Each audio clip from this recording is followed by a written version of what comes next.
السلام عليكم. سندويشات الدجاج بطريقة حديثة ومودرن. يلا نبدي. رح نحتاج بصل أخضر، صدر دجاج، ملعقة كوب خردل، مايونيز حسب الرغبة، ملح وفلفل أسود.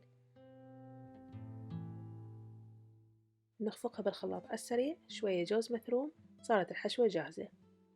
أي نوع خضرة نحتاج؟ بالنسبة للتوست نوخر الجوانب مالته بهالشكل، نضغط عليها بالإيد حتى تنفتح، ونحط الحشوة ونوزعها ونلفها بهالشكل، وبالطرف نمسحها بشوية مايونيز ونضغط باستخدام الإيد حتى تنسد وما تنفتح أثناء التقديم.